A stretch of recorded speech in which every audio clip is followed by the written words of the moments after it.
네, 오늘은 시편 139편을 가지고 하나님에 대한 바른 지식에 대해서 말씀을 전하도록 하겠습니다. 종교개혁자 칼빈은 기독교 강요라는 책 제일 첫 번째 1장 1절에서 하나님을 아는 지식과 나를 아는 지식이 서로 연결되어 있다고 말했습니다. 하나님이 얼마나 높으시고 거룩하신 분인지 우리가 제대로 인식할수록 내가 얼마나 상대적으로 낮은 존재인지, 또 얼마나 부패하고 타락했는지를 바로 인식할 수 있다는 것입니다. 마치 이사야가 하나님의 높으신 영광을 직접 체험하게 되자 자신의 입술이 얼마나 부정하다는 사실을, 그동안 부정했다는 사실을 그제야 비로소 깨닫게 되었던 것과 같은 것입니다. 그래서 하나님을 바로 아는 지식이 우리 세대 가운데서 이렇게 점점 사라지게 되면 우리 세대에 반드시 두 가지 현상이 일어나게 되는데요. 첫째는 하나님이 얼마나 높으시고 거룩하시며 죄를 조금도 타협하실 수 없는 분이신지 그 하나님을 망각하게 되어버립니다. 그래서 하나님을 그냥 적당히 거룩한 분, 적당히 어느 정도 죄를 끌어안을 수 있는 분, 친절한 분으로 오해하게 된다는 것입니다. 그것이 우리 세대에 일어나고 있는 현상이죠. 또 두 번째 현상은 하나님을 바로 아는 지식이 이렇게 사라질수록 그 시대 사람들은 사람이 얼마나 완전히 망가졌는지, 그래서 성령님의 도움이 아니면 아무 데도 쓸 수 없는 존재인지 깨닫지 못하고요. 사람이 그냥 적당히 망가졌다고 생각합니다.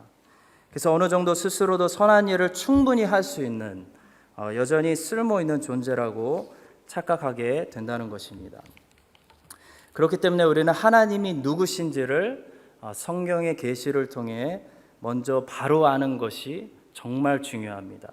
하나님이 얼마나 높으시고 거룩하신지를 우리가 말씀을 통해 깨닫게 되면, 이사야처럼 깨닫게 되면 우리는 우리가 얼마나 비천하고 망가졌기 때문에 예수 그리스도만 의지할 수밖에 없는지를 깨닫게 됩니다. 그렇게 자신의 전적 부패함과 타락함을 먼저 깨달은 사람만이 무엇을 합니까? 오직 100% 예수 그리스도만 의지하고 예수 그리스도만 자랑하고 예수 그리스도의 영광만 나타내는 삶을 살게 되는 것입니다. 따라서 하나님이 어떤 분이신지 그분의 영광을 바로 아는 것이 우리 교회가 제일 먼저 힘써야 할 부분입니다.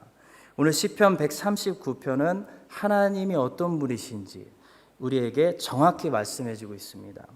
이 시편은 모두 24절로 되어 있고요. 정확히 6절씩 4부분으로 나누어져 있습니다. 먼저 1절부터 6절까지는 모든 것을 아시는 전지하신 하나님, Omniscient God.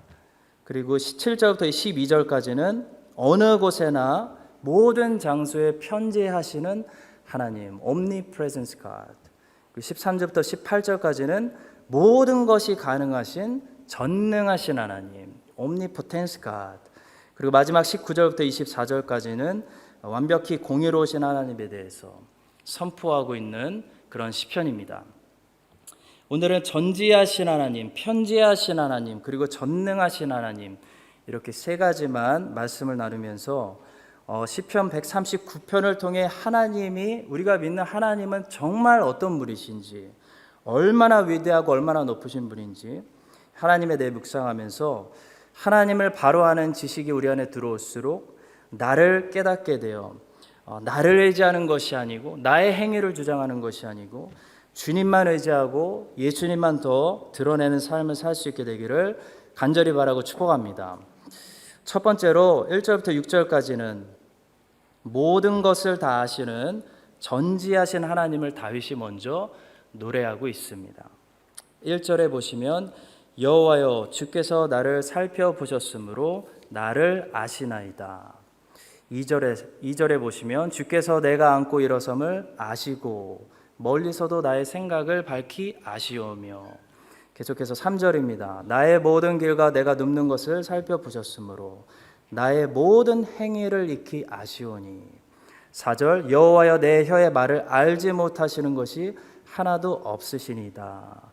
다윗은 계속 하나님이 아십니다. 하나님이 아십니다. 라고 고백합니다. 근데 특별히 우리가 주목해 봐야 할 구절이 2절과 4절에 나오는데요. 자, 2절에 보시면 하나님이 우리의 생각까지 아신다고 말씀합니다. 생각을 아시고, 4절에 보시면 하나님이 우리의 혀의 말까지도 다 아신다라고 말씀합니다. 성도 여러분, 사람도 하나님께서 이성이라는 머리를 주셨기 때문에 동물과 달리 많은 것을 우리가 알 수 있습니다. 그런데 사람이 아는 것은 한계가 있습니다. 사람은 아무리 잘 알고 아무리 전문가가 돼도 다 아는 것이 아니라 사실 굉장히 많이 모르고요. 부분적으로만 아는 겁니다. 과학도 그렇고 의학도 그렇지 않습니까? 그래서 모든 분야가 계속해서 발전해 나갈 수 있는 거죠. 모든 분야가 마찬가지입니다. 우리는 부분적으로만 압니다. 자, 그런데 하나님은 부분적으로 이렇게 아시는 것이 아니라 완전히 다 아십니다. 자, 하나님은 완전히 다 아세요. 그 성경이 하나님은 이렇게 아신다, 너희가 상상하는 그렇게 아는 것과는 차원이 다르다라고 말씀하고 있는 것입니다. 하나님께서 나를 아신다라는 의미는요, 사실 엄마 아빠가 혹은 내 사랑하는 파트너가 나를 좀 안다라는 말과 완전히 다른 말입니다. 왜냐하면 그렇게 오래 같이 살았는데도 남편과 아내는 이런 소리를 자주 합니다. 참, 당신은 어떤 사람인지 모르겠어. 이런 말씀 한 번쯤은 들어보셨죠? 저는 아직 안 들었습니다. 저는 30대 때 저희 어머니에게, 친어머니에게 아주 충격적인 말을 들었습니다. 어머니께서 제 앞에서 다른 분들에게 저에 대해서 말씀을 하시는데 이렇게 말씀하시더라고요. 저는 저희 어머니께서 저를 다 아신다고 생각했는데 이렇게 말씀하셨습니다. 우리 아들이 그런 아이더라고요. 우리 아들이 그런 면이 있더라고요. 라고 말씀하시는 거 보고 제가 충격을 먹었습니다. 아, 어머니도 나를 다 모르시는구나. 나를 다 모르시는구나. 여러분, 우리 사람은요, 부분적으로만 압니다. 우리가 다 안다고 생각하는 거 사실 다 아는 거 아닙니다. 부분적으로만 압니다. 누구만 모든 것을 알고 계십니까? 하나님만 다 알고 계십니다. 그래서 하나님만 판단할 수 있는 겁니다. 하나님만 공의로운 재판장이 될 수 있는 겁니다. 우리가 판단하면요, 우리가 다 모르기 때문에 많은 경우에 바른 판단이 아니라 옳은 재판이 아니라 뭐가 됩니까? 정죄가 되는 겁니다. 자, 하나님은 그러나 정말 모든 것을 완전히 다 알고 계시기 때문에 하나님이 판단하시면 그것이 옳은 판단이요, 하나님이 재판하시면 공의로운 재판이 될 수 있는 것입니다. 모든 것을 완벽히 아는 지식, 이것이 하나님의 전지하심입니다. 사람은 다른 사람의 생각을 어느 정도 눈치로 읽을 수가 있습니다. 그러나 그것은 추측하는 거죠. 다른 사람들의 머릿속에 들어가서 저 사람이 무슨 생각을 하고 있는지 절대로 알 수 없습니다. 그러나 2절은 이렇게 말씀합니다. 주께서 내가 앉고 일어섬을 아시고 멀리서도 나의 생각을 밝히 아시오며, 하나님은 생각까지 다 밝히 알고 계십니다. 또 사람은 자기가 스스로 했던 말도 조금만 시간이 지나면 다 잊어버립니다. 저는 한 2주 지나면 제가 무슨 설교했는지 다 잊어버립니다. 자, 그런데 하나님은 모든 사람들의 모든 입술에서 나간 모든 말들을 다 알고 계시다는 겁니다. 그게 4절의 말씀입니다.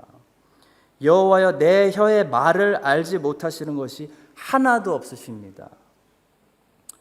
자, 신약의 마태복음에 오면 예수님은 하나님의 이 전지하심을 좀 더 구체적으로 말씀하시는데요.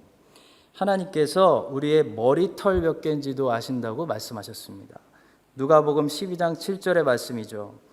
너희에게는 심지어 머리털까지도 다 세신 바 되었나니 두려워하지 말라. 너희는 많은 참새보다 더 귀하니라. 그리고 일찍이 시편 147편 4절을 통해서 하나님의 전지하심을 이렇게 말씀하신 적이 있습니다. 하나님은 별들의 숫자를 알고 계실 뿐만 아니라 모든 별들의 이름들을 다 알고 계시다는 겁니다. 그가 별들의 수요를 세시고 그것들을 다 이름대로 부르시는도다. 모든 별들의 이름을 아시는 거, 이게 하나님의 전지하심, 지식입니다. 자, 여러분, 그러니 하나님이 나를 아신다. 성경에서 하나님이 너를 아신다 말씀하실 때는 그 의미는요, 우리가 세상에서 다른 어떤 예화를 찾을 수 있는 의미가 아닙니다. 우리가 비유로 설명하는 순간 그 진리가 사실 제대로 선포되는 것이 아니에요. 엄마가 자식을 아는 것처럼 하나님이 당신을 다 알고 있습니다 라고 말하면요, 그건 사실 틀린 말입니다. 나를 아무리 사랑해 주시는 어머니도 하나님만큼 절대로 나를 모르십니다. 그래서 하나님이 나를 아신다라는 진리는 사실 그 사실만 가지고도 하나님의 백성들에게 엄청난 위로와 격려가 됩니다. 아이들이 학교에서 일이 생겼을 때 교장 선생님이 그 일을 알아주는 것 자체가 위로가 되지 않습니까? 우리 제신다 아던 총리가 여러분들을 알고, 개인적으로 알고, 여러분들의 비자 문제, 취업 문제를 알고 있다고 한번 생각해 보세요. 상상해 보세요. 그 사실만으로도 우리에게 조금 위로가 되지 않습니까?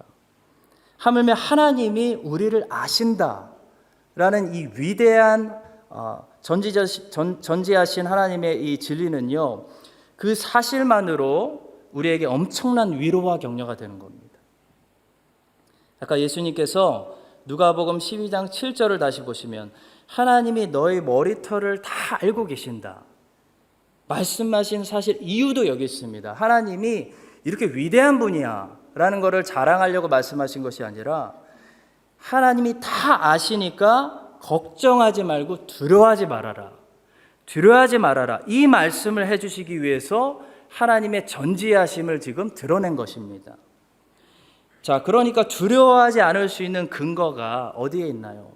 하나님의 백성들이 두려움을 떨쳐버릴 수 있는 근거가 하나님이 다 알고 계시다는 하나님의 전지하심에 있는 것입니다. 성도 여러분, 크리스찬은 그래서 꼭 하나님의 어떤 도움을 받아야 두려움에서 벗어날 수 있는 존재가 아닙니다.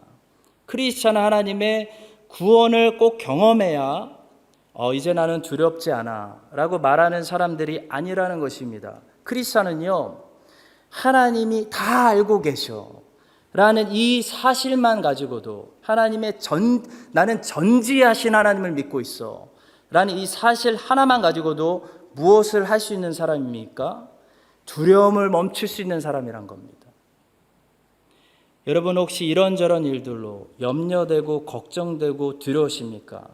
그래서 하나님 구원해 주세요, 방패가 되어 주세요, 보호해 주세요 기도하고 있습니까? 계속 기도하시기 바랍니다. 잘 하시는 것입니다. 그러나 오늘은 이 사실을 꼭 기억하시기 바랍니다.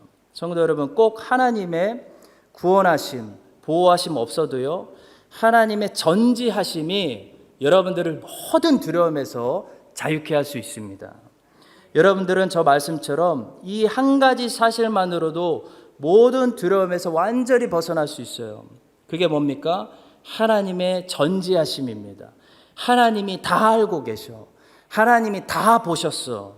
하나님이 무엇을 하나 놓치시는 분이 아니다. 억울해할 필요가 없다는 겁니다.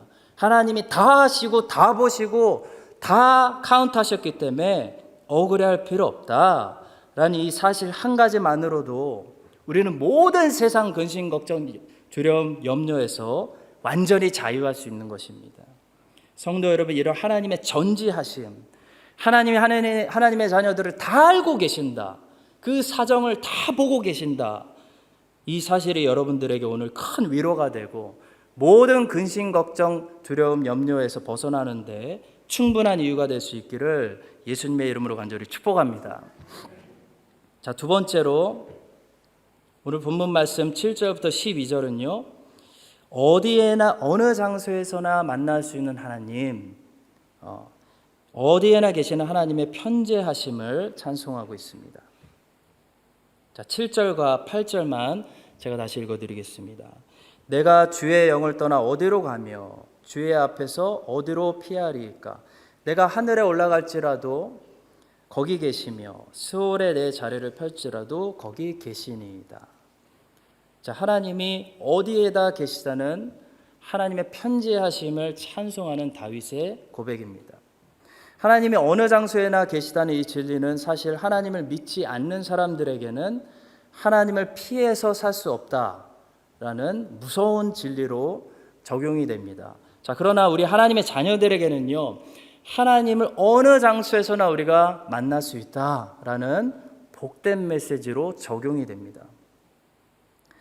제가 새벽 예배 때 한번 말씀드렸는데요, 구약에 엘리야라는 선지자가 있었습니다. 이 엘리야라는 구약의 선지자는요, 늘 큰 일들을 통해서만 하나님을 만났던 선지자였습니다.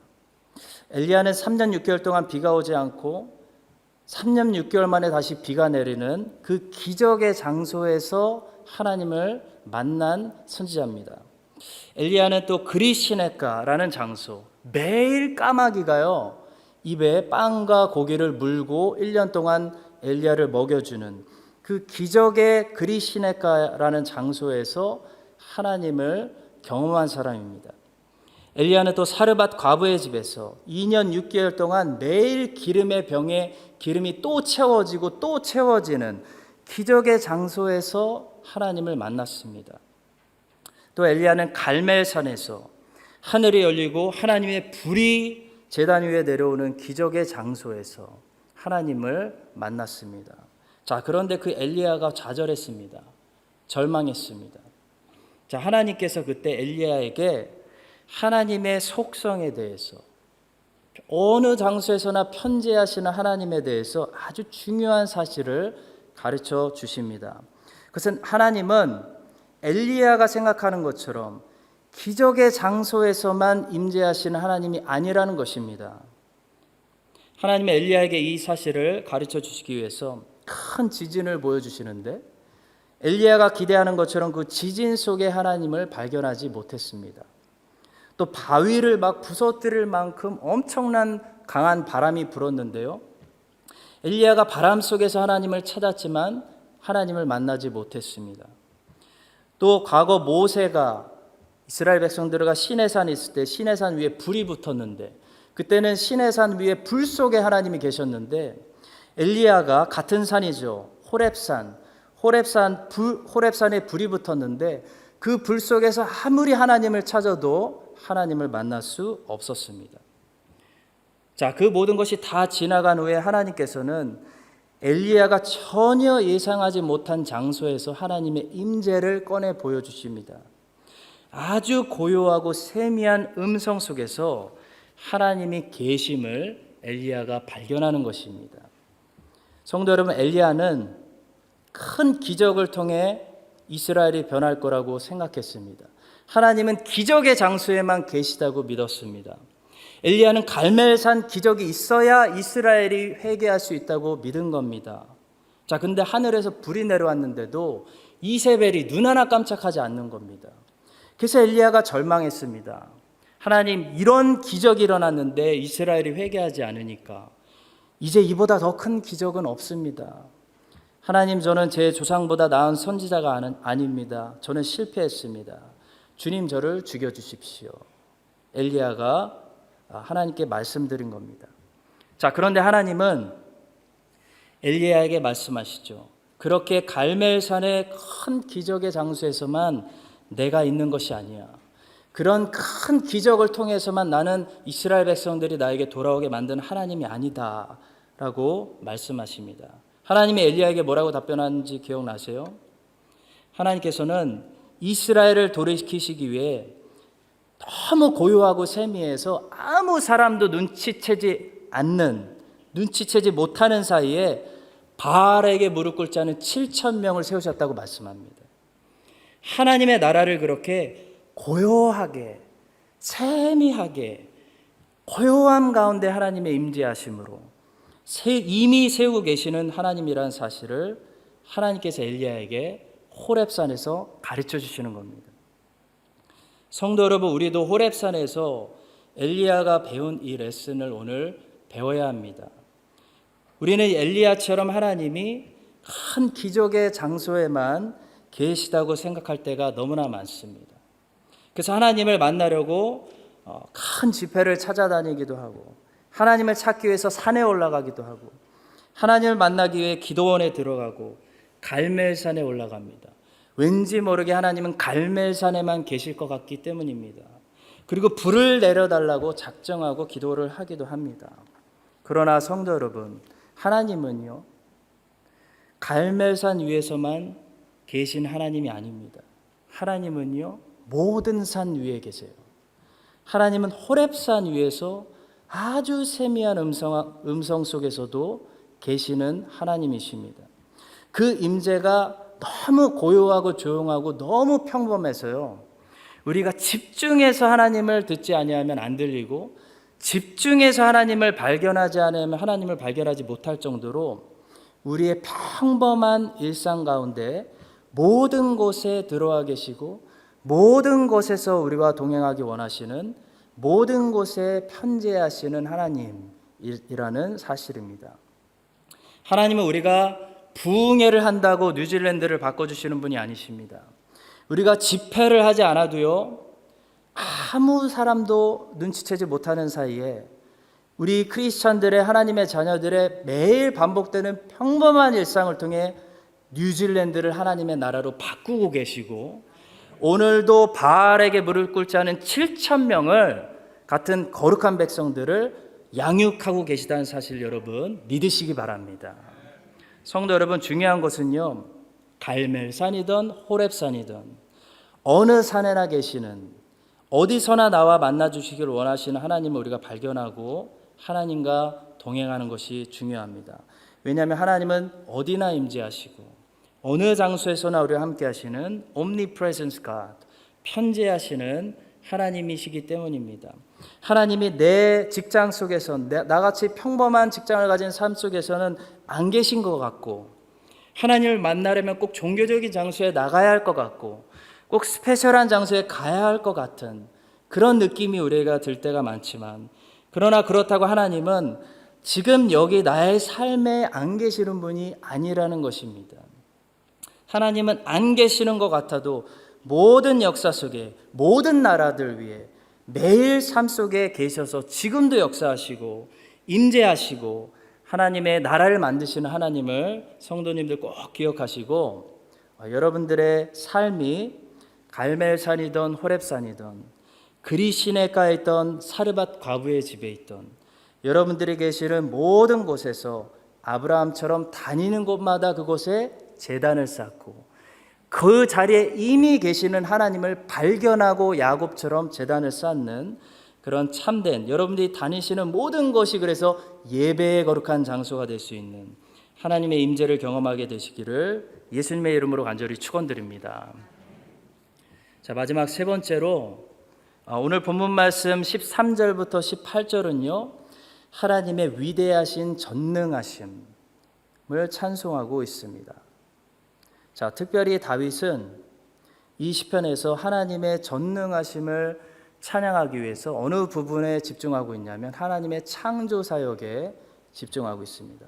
하나님께서 사람을 만드실 때 사람의 육체만 동물처럼 만든 것이 아니라 사람을 향한, 사람의 인생을 향한 하나님의 놀라운 계획을 이미 가지고 사람을 만드셨다는 하나님의 전능하심을 찬양하고 있는 시입니다. 16절과 17절만 제가 다시 읽어드리겠습니다. 내 형질이 이루어지기 전에 주의 눈이 보셨으며 나를 위하여 정한 날이 하루도 되기 전에 주의 책에 다 기록이 되었나이다. 하나님이여, 주의 생각이 내게 어찌 그리 보배로우신지요, 그 수가 어찌 그리 많은지요. 16절과 17절을 자세히 보셔야 됩니다. 자, 하나님은 16절을 보시면 하나님은 사람을 창조하실 때 그냥 만드신 것이 아니라 이미 완벽한 계획을 가지고 계셨기 때문에 사람을 만드셨다고 말씀합니다. 자, 이것이 17절에서 다윗이 하나님을 찬양할 수밖에 없는 하나님의 전능하심을 드러내는 17절의 고백입니다. 자, 하나님의 전능하심이라는 것은요, 사실 보시면 알겠지만 설명이 안 됩니다. 설명이 안 되기 때문에 우리의 머릿속을 좀 복잡하게 할 수는 있습니다. 자, 그러나 설명이 안 돼도 하나님의 전능하심은 무엇을 하게 만들 수 있냐면요, 우리로 하여금 찬양하게 만들고 엎드리게 만들고 경배하게 만들 수는 있습니다. 자, 다윗은 지금 그래서 그것을 하고 있는 것입니다. 성경은 시편 말씀을 통해 그것을 하라고 말씀하고 있는 것입니다. 다시 말해 성경은 설명해 주지 않는 것들에 관해서 너희들이 이해하라고 말씀하고 있지 않습니다. 설명해 주지 않기 때문에 이해를 기대하는 것이 아니라 그냥 엎드려 예배하라고 말씀합니다. 자, 그러나 많은 사람들이 하나님의 전능하심 같은 이런 찬양의 대상, 예배의 대상, 경배의 대상을 갖다가 이해의 대상으로 잘못 갖다 놓고 생각하기 시작하면 뭐가 만들어집니까? 잘못된 신학이 만들어집니다. 하나님의 전능하심은 경배의 대상이지 이해의 대상이 아닙니다. 그러나 하나님의 전능하심을 이해의 대상으로 갖다 놓고 잘못된 신학을 만들어내는데 그 중에 하나가 바로 알미니안주의입니다. 들어보셨죠? 아주 중요한 것입니다. 알미니안주의는 네덜란드 신학자였던 야코부스 알미니우스가 만들어낸 잘못된 신학입니다. 자, 성경이 말씀하는 것처럼 성도님들, 종교개혁자 칼빈이 말하는 것처럼 하나님이 완벽한 태초부터 계획이 있으셨기 때문에 선택하시고 작정하시고 예정하셨기 때문에 여러분과 제가 하나님이 주시는 구원의 선물을 받고 하나님이 주시는 믿음을 선물로 받아서 고백해서 하나님의 주권적인 은혜로 구원받을 수 있는 것입니다. 자, 우리가 반면에 알미니우스는 이렇게 주장했습니다. 우리가 어떻게 행할지를 하나님이 미리 보시고 그것을 예지예정이라고 말합니다. 우리가 어떻게 행할지를 하나님이 미리 보시고 결정하셨다. 그렇기 때문에 하나님의 구원이 하나님의 주권적인 은혜에 있는 것이 아니라 결국 우리의 행위에 있다라고 말하게 되는 이단적인 사상입니다. 성도 여러분, 알미니우스가 말하는 대로 하면요, 우리는 종교개혁자들이 부르짖은 것처럼 파이브 솔라 중에 하나인 오직 은혜로 우리가 구원받는다는 것이 아니라 우리가 잘했기 때문에 구원받는 것입니다. 맞죠? 곧 우리의 구원이 하나님의 오직 은혜에 있고 오직 예수 그리스도의 공로에 있는 것이 아니라 사람의 행위에 있는 것입니다. 자, 이것을 다른 말로 로만 카톨릭 교회가 주장하는 로마 카톨릭 교회 신학이라고 할 수 있는 세미펠라기우스주의라고 합니다. 성도 여러분, 이 세미펠라기우스주의에서 모든 열매들이 만들어지는데요, 세미펠라기우스가 신학으로 가지고 있으면 어떤 열매들이 만들어지냐면 예수 그리스도에게 집중하는 것이 아니라 인간의 노력을 강조합니다. 인간의 행위를 강조합니다. 그래서 수도원주의가 나오게 되고 금욕주의가 나오게 되고 율법주의 같은 것들이 나오는 것입니다. 그러나 반대로 우리가 오직 구원, 오직 은혜로 구원받는다라는 것을 믿으면 거기서 어떤 열매들이 나올 수밖에 없습니까? 사랑의 열매가 나오고 희생의 열매가 나오고 남들을 봉사하고 섬길 수밖에 없게 나오고 자신은 엎드러지고 하나님을 예배하는 예배의 열매가 나올 수밖에 없는 것입니다. 성도 여러분, 이 두 가지 차이를 분명히 아시는 것이 너무나 중요합니다. 여러분과 제가 구원받는 것은요, 1%도 우리의 행함에 있는 것이 아닙니다. 오직 주권적인 하나님의 은혜에 있는 것이고 예수 그리스도로 말미암아 여러분과 제가 구원받는 것입니다. 하나님이 태초부터 여러분과 저를 은혜로 선택하셨기 때문에 우리가 이렇게 예수를 믿을 수 있게 되는 것입니다. 이것을 믿으시기 바랍니다. 이것이 개신교고 개혁신학이고 정통신학이고 바른 성경 해석이며 우리 장로교 신학입니다. 여러분, 위험한 알미니안주의를 그렇다면 아까 말씀드린 대로 왜 생겨났을까요? 설명이 안 되는 것들을 설명하려고 하다가 생겨나는 겁니다. 경배의 대상을 갖다가 이해의 대상으로 놓기 때문입니다. 자, 16절을 자세히 보시기 바랍니다. 16절에 다윗이 이렇게 고백합니다. 내 형질이 이루어지기 전에 주의 눈이 보셨으며 나를 위하여 정한 날이 하루도 되기 전에 주의 책에 다 기록이 되었나이다. 성도 여러분, 이거 설명할 수 있는 분 지금 계십니까? 이게 설명이 되고 논리적으로 이성적으로 이해가 되십니까? 성도 여러분, 이것은 이해가 되지 않는 구절입니다. 하나님의 전능하심을 그냥 말씀하는 구절입니다. 하나님의 전능하심은 찬양의 대상입니다. 경배의 대상입니다. 이해의 대상이 아닙니다. 그래서 다윗은 17절 다음 절에서 뭐 하고 있습니까? 예배하고 있습니다. 다윗이 고백합니다. 하나님이여, 주의 생각이 내게 어찌 그리 보배로우신지요. 그 수가 어찌 그리 많은지요. 오 하나님, 높으신 하나님 찬양합니다. 하나님의 생각을 우리가 다 헤아릴 수 없습니다. 그저 하나님 참 신기합니다. 그러나 감사하고 찬양합니다. 하나님 정말 위대하십니다. 이것이 다윗의 반응입니다. 자, 우리는 하나님이 전능하시다. 하나님의 전능하심은 절대 인간의 언어로 설명되어질 수 없고 합리적으로 이성적으로 이해되어질 수 없습니다. 어떻게 모든 것이 합력하여 믿는 자들에게 선을 이루실까? 어떻게 에베소서 말씀처럼 작품을 만들어내실까? 이해가 되십니까, 성도 여러분? 이해되지 않습니다. 그런데 그 하나님의 전능하심이 우리에게 만드는 것이 있는데 무엇입니까? 우리를 놀라게 합니다. 우리로 엎드러지게 합니다. 우리로 찬양이 터지게 하고 예배가 터져 나오게 합니다. 그 사실 하나만은 분명합니다. 성도 여러분, 요셉의 형들이 요셉을 그렇게 애굽에 팔면 절대 안 됩니다. 아주 나쁜 행동입니다. 하나님이 구약 성경에서 분명히 금하실 행동입니다. 자, 그것은 하나님이 끔찍이 싫어하시는 잔인한 행동이었습니다. 자, 그런데 하나님은 그것을 선으로 바꾸셨습니다. 거기서 작품을 만들어 내셨습니다. 그게 창세기 이야기입니다. 사실 하나님은 하나님의 섭리의 책에 그 모든 것을 기록해 놓으셨습니다. 자, 그래서 요셉은 결국 이렇게 고백할 수밖에 없었습니다. 당신들이 나를 보낸 것이 아니라 하나님이 많은 사람들의 생명을 보존하시려고 나를 앞서 먼저 보내신 겁니다. 하나님이 보내신 겁니다. 라고 고백합니다. 자, 여러분, 이 창세기 이야기를 우리가 자유의지라든지 이런 질문을 통해 우리가 이성적으로 접근할 수 있습니까? 이해할 수 있습니까? 토론하고 논쟁할 수 있습니까? 그럼 완전히 엉뚱한 결론에 도달하는 것입니다. 창세기는 그거 하라고 기록한 거 아닙니다. 이 일이 도대체 어떻게 된 일인지 이해하라고 그 사건이 창세기에 기록된 것이 아닙니다. 그렇게 모든 것이 협력하여 야곱과 요셉의 가족에게 선을 이루신 하나님의 전능하심을 보여주시면서 하나님을 찬양하라고, 예배하라고, 놀래라고 창세기가 우리에게 기록하는 것입니다. 사랑하는 성도 여러분, 우리 하나님은 참 다행히도 전능하신 하나님이십니다.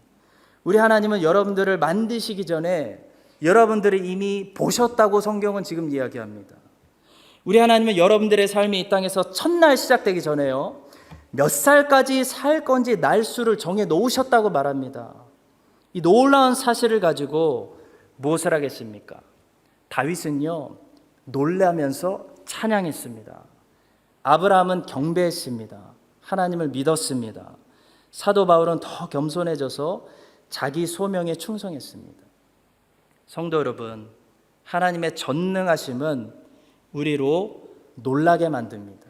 우리로 감사 찬송이 입에서 터져버리게 만듭니다. 우리로 예배를 할 수밖에 없게 우리를 예배자로 만들어버립니다. 우리가 믿는 하나님은 전능하신 하나님이십니다. 그 말은 우리가 머리로 다 이해할 수 없다는 것입니다. 우리가 머리로 다 이해하고 정리할 수 있다면 그분은 전능하신 하나님이 아니신 것입니다. 하나님은 전능하시기 때문에 우리가 이해는 할 수 없지만 우리는 찬송이 터지고 엎드려지고 예배드릴 수 있습니다. 아, 하나님은 정말 신기하고 신비롭고 정말 생각이 높으시구나. 정말 이거는 생각도 못했는데 하나님이 이런 작품을 만들어내시는구나.